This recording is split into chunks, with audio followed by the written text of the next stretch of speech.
Bir dəqiqə Ərəstun bəy zəng eləyib efirə. Əvəz bəy olar mı? Ərəstun bəy də çox məlumatlıdır bu işlərdən. Onda Ərəstun bəy deyər də. Mən bilmirəm sən. Bu qədər bu adamlar ifşa eləmək lazım. Xalq bilməli kim kimdir. Alo. Salam Qurban bəy, Salam Əvəz Ərəstun bəy. bəy, buyurun. Salam Ərəstun bəy. Sizi efirlərdə görmək mənim üçün böyük xoşbəxtlikdir. Çox sağ olun. Və sizi sağ-salamat qayıtmağını da arzulamaq bu gün mənim inanın ən böyük arzumdur. Çünki mən sizə borçlu qalmışam. Mən sizə söz vermişdim ki, Bakıya gələndə ilk sizin efirə gələcəm, amma Allah lənət eləsin namərdlərə. Mən Bakıya gələndə siz artıq həbsdəyik. Əvəz bəy, birinci gəlin bütün kartları açaq. Mən sizə təşəkkür edirəm ki, Şəfaət İmranovun o sözünü, mən demirəm Şəfaət İmranov səmimidir, amma o sözü demək böyük risk tələb edir ki, Rusiya və Nəcməddin Sadıqov. Qurban bəy, yadınızdadır, Ərəstun Orucunu nə qədər topa tutanlar oldu ki, mən yalan yazmışam, nə Rusiya, nə danışırsan. Mən bunu neçən dildə yazdım ki, ilk dəfə yazanda ki, bu Rusiyanın törətdiyi cinayətdir, xüsusi xidmət orqanları. Belə də yazmışdım. Mən sizə təşəkkür edirəm, Əvəz bəy. Mənim özgüvənimi özümə qaytardınız ki, mən yanılmamışam. O zaman mənim məlumatım yox idi, amma mənim fəhmim mənə deyirdi, dəsti xətti tanımağım deyirdi ki, bu Rusiyanın törətdiyi cinayətdir və bunun arxasında hansı niyyətlər, məqsədlər dayanır. Ərəstun bəy, bir dəqiqə. Ərəstun bəy, Rusiyanın törətdiyi cinayət olsa da, onun icraçısı Şəfaətin özü və həmin xanlar və başqaları da nə dəxli var ki? Orada gələcəm, orada gəlirəm. Qurban bəy, Xanlar Vəliyev Çexiya Respublikasında Rusiyanın xarici, üzr istəyirəm, hərbi kəşfiyyat idarəsi olan GRU-nun 2 əməkdaşı tərəfindən rəsmən əməkdaşlığa cəlb olunub və ondan iltizam alınıbdır. Xanlar Vəliyevin özü Rusiya Baş Kəşfiyyat İdarəsinin agentidir. Bax, bugün Rusiya agenti ovu başlayıb Azərbaycanda. Buyurun, mən ünvanı göstərirəm. Bir ünvanı da Şəfaət İmranov göstərib. Mən kiməm ki, Şəfaət İmranov hərbi prokurorun birinci müavinidir. Deyir ki, Rusiya və Nəcməddin Sadıqov. İndi buyursunlar. Başqaları da öz yerində. Xanlar Vəliyevin özünü də mən əlavə elədim. Buyursunlar, araşdırsınlar. Onlar Rus cəsarətin sahibi deyirlər ki, sorğulayanda dözsünlər, işgəncə versələr, nə bilim, bircə şillə vursalar, nəsə.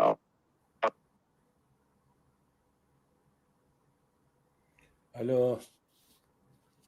Vay, niyə? Mənim telefonum. Mən üzr istəyirəm, mən hiç verməmişəm deyəsən, mənim telefonumun enerjisi tükənibmiş. Bir dəqiqə mən kompüterdən zəng eləyim Ərəstun bəyə. Çox təəssüf. Çox təəssüf.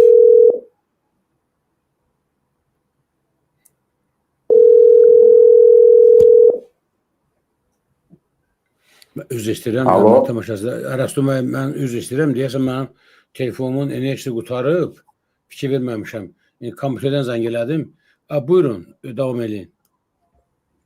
Mən bilmirəm harada qaldım, ona görə efir kəsildisə... Dediniz ki, birim mən dedim, o da xanlar da xaricdə olanda keçirilib ələ, Rus kəşfiyyatının... Yerinlə deyirəm, Çexiya Respublikasında. Birini də deyirəm, Zakir Həsənov, Rusiya vətəndaşıdır bu gündə. Rusiya vətəndaşı Azərbaycanın müdafiə naziridir. Birini də deyirəm, Rüstəm Usupov, həmin o qatil, o cinayətkar, onun 1000 dənə cinayətdə iştirakı var. Birini də deyirəm, Əziz Seyidov. Birini də deyirəm, Zakir Qaral. Buyurun. Rus agentluğuna çıxmışsınız bugün, dövlət orqanları. Mən sizə agentlərin siyasını deyirəm. Siz məndən yaxşı bilirsiniz bunu zaten. Mən bu məlumatları sizin adamlardan almışam. Mən özümdən uydurmamışam, nə də mənim əks kəşfiyyat xidmətim yoxdur. Buyurun, tədbir görün. Bir də Əvəz bəyə bir xahişim var. Çox vaxt almaq istəmirəm. Əvəz bəyindir bugün efir. Əvəz bəy, sizin həbsinizlə bağlı sizə Cənubi Azərbaycan məsələsində təklif olunubdur ki, gəlin qoşulun bu işə. Bu mənim bildiyim məlumatdır. Yanıla bilər. Yanılır haqqı təklif edir. Bir partiya sədri tərəfindən. Həmin o xanım var idi.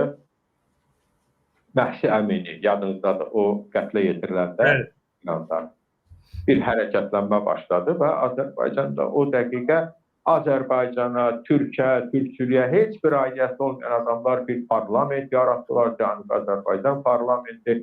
Türkiyədən bir-iki sepah agentini gətirib qoşdular ora.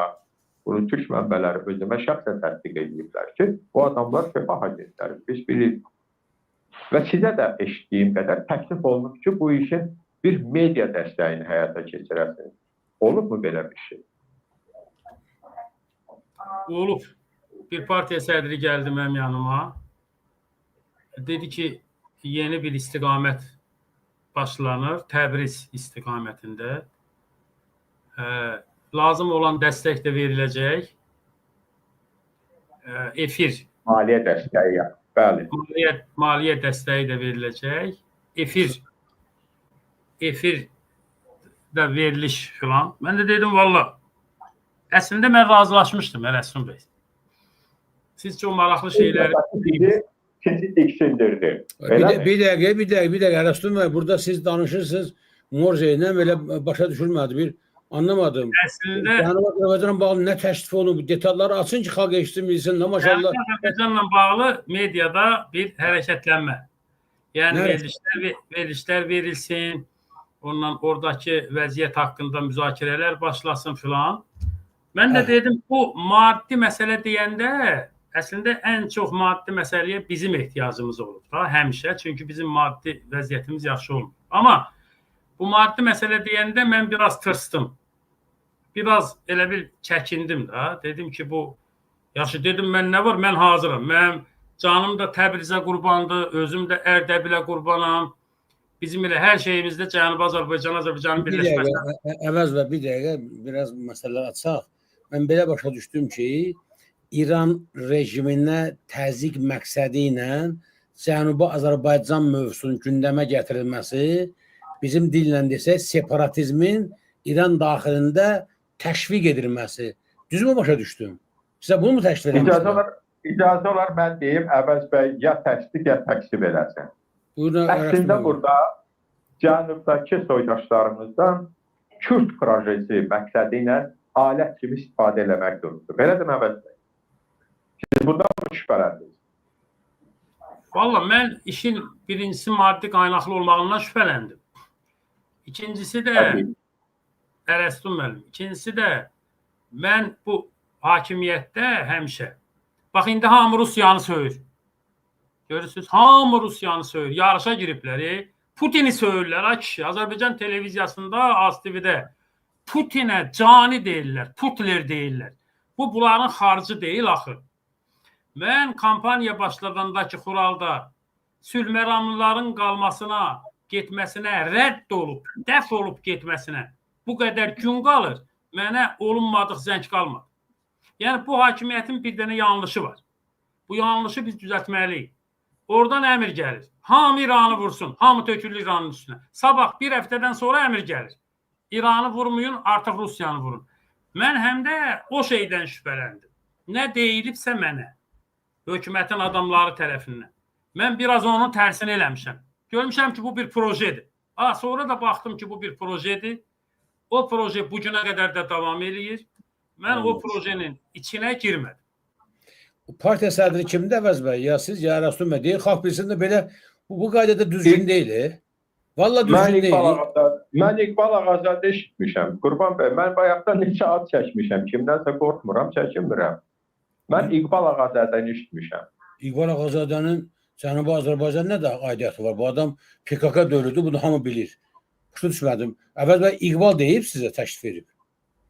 Yox, mən ad çəkməyəcəm. Çünki o məsələdə əksinə İqbal bəy bizə həmişə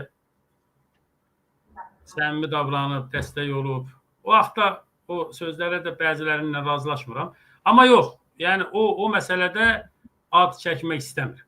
Aydındır. Adı ehtiyac yox da başa düşdük. Qurban bəy, mən bir də müdaxilə edədiyim üçün üzr istəyirəm. Evet. İstəmirəm mane olum. Əvəz bəy öpürəm, bağrıma basıram. Əvəz bəy, Sağ ol. Allahdan sizə sağlamlıq diləyirəm. Siz hələ çox lazımsınız bu millətə. Əgər sizin o iti fəhminiz, o kəskin hissiyatınız o anda sizə çatdırıb da ki, bunun arxasında çox pis niyyət durur və Əvəz bəy ilk baxışdan çox möhtəşəm bir işi, müqəddəs bir işi, Cənubi Azərbaycanlılar üçün bir işi görmək müqabilində puldan imtina edibsə və bu projenin özündən imtina edibsə, Əvəz bəy nə edirdi? Hansısa bir oğru cinayətkarın 20.000 manatını ki, Əvəz Zeynallıya öftan atdılar. Bax, mən istəyirdim, izləyicilər də bunu anlasın. Təşəkkür edirəm. Ərəstun bəy, mənim bir sualımı, zəhmətimi cavablandırın, sonra ayrılaq. Mənim içimdə müəyyən bir şübhə yarandı. Sizin dediyiniz bu məsələ, indi Əvəz bəy haqlı olaraq, mən istəmirəm Əvəz bəy o şeylə qatışdı bu məsələlərə. Dediyiniz bu məsələ, o Cənubi Azərbaycan parlamenti ideya çıxdı ortağa, bu İqbal gətirdi 5-6 nəfərə ki, bu Cənubi Azərbaycan parlamenti yaradan eynilər, o məsələ ilə bağlıdır. O prosesin içindədir, aydındır. Təşəkkürlər. O məsələ. Mənə Türk rəsmiləri, Qurban bəy, bilirsiniz, mən Türkiyədə olmuşam və Türk rəsmiləri kontaktım olan mənə açıq şəkildə dedilər ki, o parlament deyilən şeyə qoşulanlar da Türkiyədə sepaha bağlı adamlar kimi qəbul olmuş. Üzr istəyirəm, Əvəz bəyin söhbətinə müdaxilə edədiyim üçün uğurlarım. Yox, mən Ərəstun müəllim, siz getmədən mən bir şey deyim. Çünki həm də sizlə bağlı. Deməli, o pul məsələsi dediniz. Xanlar Vəliyevin general adamı mənə dedi ki, o da general idi. Dedi ki, Avropanın harasında istəyirsənsə ev. Bilirik ki, uşaqların oradadır. Neçə ev istəyirsənsə, o qədər ev. Hansı marka maşınlar istəyirsənsə, o maşın və ya maşınlar. Nə qədər pul istəyirsənsə, karta qoyuruq, oradan kartı göndərirsən, oradan uşaqların çəkir pulu. Sənə deyir ki, burada bu qədər pul var, bu. Yəni, mən dedim, mən bir an öncə da, mən dedim, qardaş, yəni, özdə mən elə şeylərdən biraz qorxan adamam, elə qorxanda da başıma gəlir. Dedim, qardaş, bu məsələlər bir daş altda, bir daş üstdə, siz uçurumdan gedirsiniz, Allah sizi hifz eləsin. Deməli, o pul məsələsində, siz onu bir dəfə yazmışdınız, Ərəstun müəllim. Siz bir dəfə yazmışdınız o haqda ki, Əvəz Zeynallıya bilirsinizmi nələr təklif olunub Xanlar Vəliyev tərəfindən. İkincisi də o Şəfaət İmranov məsələsində. O deyil sizi, bilmirəm, səmimi olub, yoxsa səmimi olmayıb. Şəfaət İmranov mən o qədər səmimi adam təsiri bağışladı ki, və o qədər bizim söhbət, mən özüm də səmimi söhbət eləyənəm, ona görə də mənlə biraz elə, özdə mən sərt demişdim. Mən ora Xanlar Vəliyevin çağırışınla getmişdim. 2-3 dənə arada general var idi. Və nə bilim, Kəndəzada qədər getmişdilər. Biz beləyik, qohumuq, filanıq, gəl, belə, elə, sən bizim dostumuzsan. Hərbi prokurorluqda da Xanlar Vəliyevin ən azı bir 10 adam işləyir. Kürəkən, nə bilim, qudasının dostu, qudasının oğlu, qudasının o birisi, nə bilim, o bütün hərbi prokuratura, o sistem onların 10 adamıdır. İndi bilmirəm, onlar qalıbmı. Yəni, Şəfaət İmranovun çox səmimi olduğu və çox səmimi şəkildə, hətta az qaldı mənə qandal göstərər ki, bax, bu qandalı vuralım, dedim, ehtiyac yoxdur da bu söhbətlərə. Mən onu bilmək istəyirəm ki, Tərtər qətliamının arxasında hansı dövlət var, Azərbaycanda kim var, konkret.